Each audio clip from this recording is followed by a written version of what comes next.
ये वीडियो यार उनको चलने दीजिए, वो बोलते रहे। आप लोगों ने सिर्फ हंगामा खड़ा करना मेरा मकसद नहीं, सिर्फ हंगामा खड़ा करना मेरा मकसद नहीं।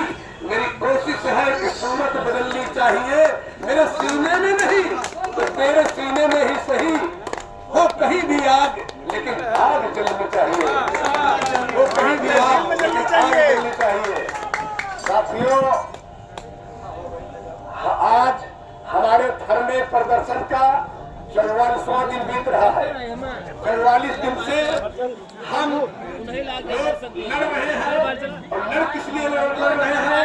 यहाँ जो ऑर्डर हो रहा है एसडीएम अभिनव कनौजिया के द्वारा, यहाँ घूस लेकर के ऑर्डर किया जा रहा है, यहाँ कानून जो है सुरक्षित नहीं है, यहाँ रूल ऑफ लॉ का इस्तेमाल नहीं हो रहा है, सीपीसी का अनुपालन नहीं हो रहा है, कानून संहिता का अनुपालन नहीं हो रहा है, और कॉन्स्टिट्यूशन का अनुपालन नहीं हो रहा है।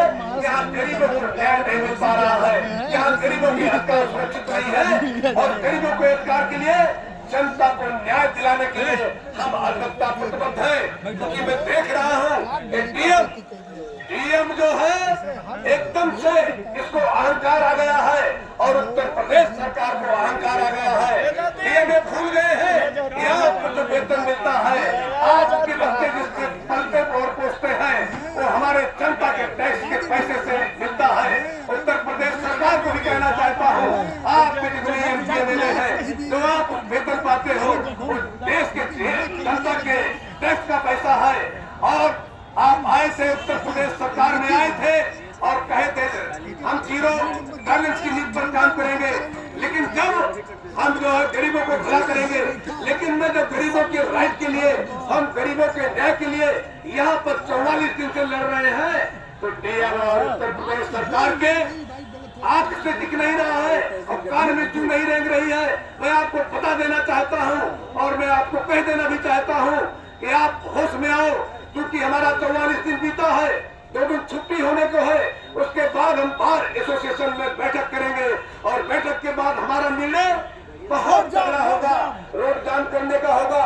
हमने कई डिस्ट्रिक्ट में अपने बार एसोसिएशन के प्रेसिडेंट को पत्र लिखा है, और हम सबसे सहयोग लेंगे और इतना तगड़ा रोड जाम करके आंदोलन करेंगे। तो उसकी जिम्मेदारी, अगर कुछ घटित होगा तो उसकी जिम्मेदारी जिलाधिकारी अमेठी और उत्तर प्रदेश सरकार की होगी। हम कमजोर नहीं है, हम कमजोर नहीं है, हम कमजोरों की लड़ाई लड़ने वाले हैं, हम मजबूत हैं। आपको याद होना चाहिए कि आप जो तानाशाही रवैया अपना रहे हो, आपकी ये तानाशाही रवैया नहीं चलेगी। और मैं कहना चाहता हूँ अपने सत्ता साथियों से कि हमारे पूर्वजों ने जो हमको संविधान दिया है, संविधान इसलिए दिया है कि जब आपका आईएएस अधिकारी, एसडीएम, डीएम तानाशाह हो जाए, और सरकारें तानाशाह हो जाए, और जनप्रतिनिधि तानाशाह हो जाए, और अपनी पावर का गलत इस्तेमाल करने लगे, तो उसके लिए, अपने राइट के लिए और जनता को न्याय दिलाने के लिए, संविधान की रक्षा के लिए, डेमोक्रेसी की रक्षा के लिए आप सबको इकट्ठा होकर के आ जाना है। अगर इकट्ठा होकर लड़ाई नहीं लड़ेंगे तो हमारे संविधान के लिए घातक है, लोकतंत्र के लिए घातक है।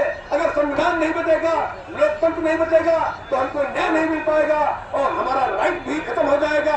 इसलिए मैं निवेदन करना चाहता हूँ सभी नेताओं से, आप इकट्ठा होकर के अपनी शक्ति को पहचानो, अपनी ताकत को पहचानो।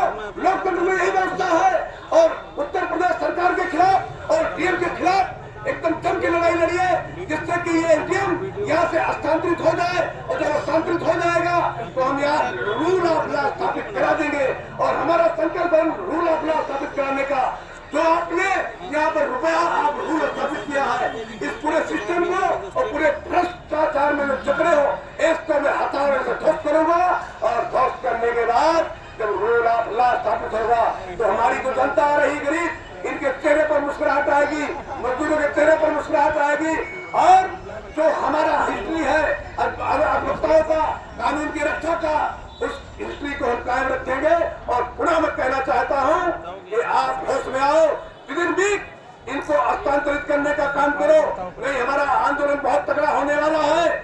और मैं इसी मंच के माध्यम से नौजवान और छात्राओं को कहना चाहता हूं, जब समय समय पर जरूरत पड़े तानाशाह अधिकारी के खिलाफ, भ्रष्ट सरकार के खिलाफ, तो अपनी एकजुटता दिखाते हुए अपने राइट के लिए, अपने न्याय के लिए, कॉन्स्टिट्यूशन बचाने के लिए, लोकतंत्र बचाने के लिए अपनी आवाज को बुलंद करते रहे।